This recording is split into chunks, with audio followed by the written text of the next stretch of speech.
right? Even while the institutions were reporting they were the most profitable savings and loan in America, we knew they were frauds and we were moving to close them down.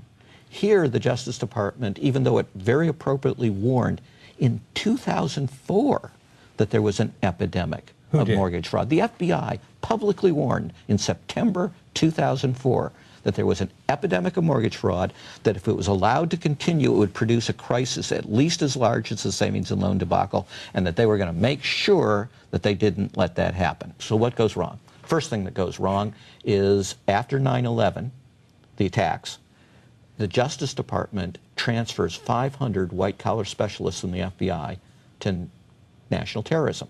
Well, we can all understand that, but then the Bush administration refused to replace the missing 500 agents. So even today, again, as you say, this crisis is 1,000 times worse, perhaps, certainly 100 times worse than the savings and loan crisis.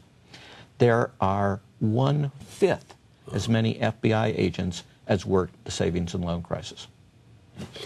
You talk about the Bush administration. Of course, there's that famous photograph of some of the regulators in 2003 who come to a press conference with a chainsaw suggesting that they're going to cut business loose from regulation, right? Well, they succeeded. And in that picture, by the way, three of the other guys with pruning shears are That's right. They're the trade representatives. They're the lobbyists for the bankers. And everybody's grinning. The government's working together with the industry to destroy regulation. Well, we now know what happens when you destroy regulation. You get the biggest financial calamity of anybody under the age of 80. But I can point you to statements by Larry Summers, who was then Bill Clinton's Secretary of the Treasury, or the other Clinton Secretary of the Treasury, Rubin. I can point you to suspects in both parties, right? There were two really big things under the Clinton administration. One, they got rid of the law that came out of the real-world disasters of the Great Depression. We learned a lot of things in the Great Depression, and one is we had to separate what's called commercial banking from investment banking. That's the Glass-Steagall law. But we thought we were much smarter, supposedly, so we got rid of that law, and that was bipartisan. And the other thing is we passed a law because there was a very good regulator, Brooks Lee Bourne, that everybody should know about, probably doesn't. She tried to do the right thing to regulate one of these exotic derivatives that you're talking about. We call them CDS. And Summers, Rubin, and Phil Graham came together to say not only will we block this particular regulation, we will pass a law that says you can't regulate. And it's this type of derivative that is most involved in the AIG scandal. And AIG all by itself cost the same as the entire savings and loan debacle. What did AIG contribute? What did they do wrong? They made bad loans. Their type of loan was to sell a guarantee, right? And they charged a lot of fees up front, so they booked a lot of income, paid enormous bonuses. The bonuses we're thinking about now, they're much smaller than these bonuses that were also the product of accounting fraud. And they got very, very rich. But of course, then they had guaranteed this toxic waste, these liar's loans. Well, we've just gone through why those toxic waste, those liar's loans are going to have enormous losses. And so you have to pay the guarantee on those enormous losses, and you go bankrupt. Except that you don't in the modern world because you come to the United States and the taxpayers play the fool under Secretary Geithner and under Secretary Paulson before him.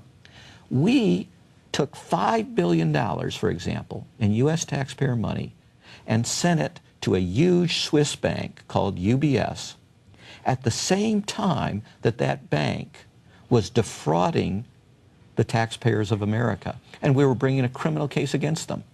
We eventually get them to pay a $780 million fine, but wait, we gave them $5 billion. So the taxpayers of America paid the fine of a Swiss bank. And why are we bailing out somebody that is defrauding us? And why? How mad is this? What is your explanation for why the bankers who created this mess are still calling the shots? Well, that, especially after what's just happened at GM, it's It's scandalous. Why are they firing the president of GM and not firing the head of all these banks that are involved? There are two reasons. One, they're much closer to the bankers. These are people from the banking industry, and they have a lot more sympathy.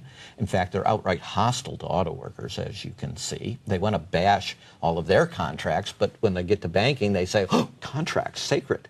But the other element of your question is, we don't want to change the bankers, because if we do, if we put honest people in who didn't cause the problem, their first job would be to find the scope of the problem. And that would destroy the cover-up. And the cover-up is... Sure, the cover-up. It's a serious charge. Of course. Who's covering up? Geithner is covering up, just like Paulson did before him. Geithner is publicly saying that it's going to take $2 trillion.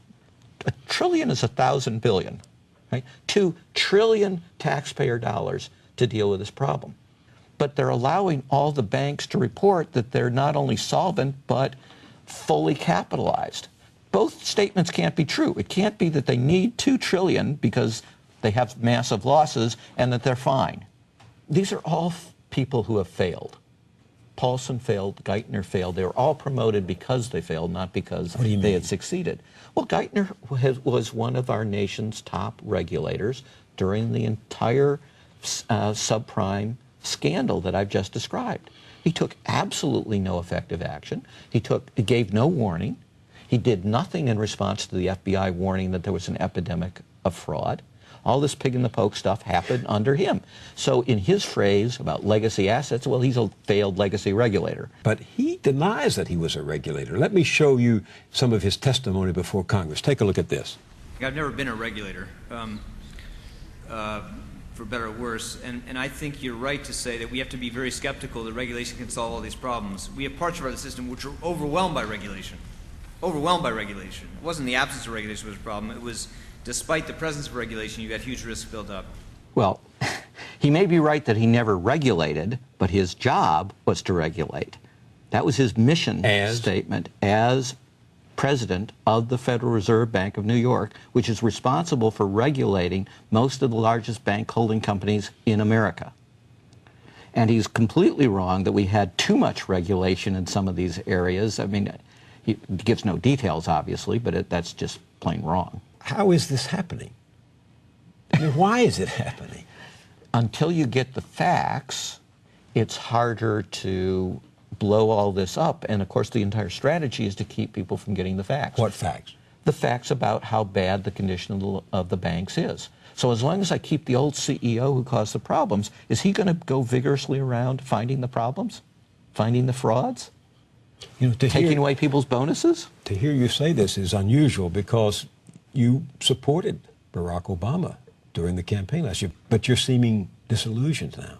Well, certainly in the financial sphere, I am. I think, first, the policies are substantively bad. Second, I think they completely lack integrity.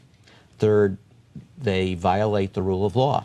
This is being done, just like Secretary Paulson did it, in violation of the law. We adopted a law after the savings and loan crisis called the Prompt Corrective Action Law. And it requires them to close these institutions, and they're refusing to obey the law. In other words, they could have closed these banks without nationalizing them? Well, you do a receivership. Ronald Reagan did receiverships. Nobody called it nationalization. And that's a law? That's the law. So Paulson could have done this? Geithner could do this? Not could, was mandated. By the law? By the law. This law you're talking about? Yes. What's the reason they give for not doing it? They ignore it. And nobody calls them on it. Where's Congress? Where's the press? Well, where's the Pecora investigation? The what? The Pecora investigation. The Great Depression, we said, hey, we have to learn the facts. What caused this disaster so that we can take steps like pass a Glass-Steagall law that will prevent future disasters? Where's our investigation?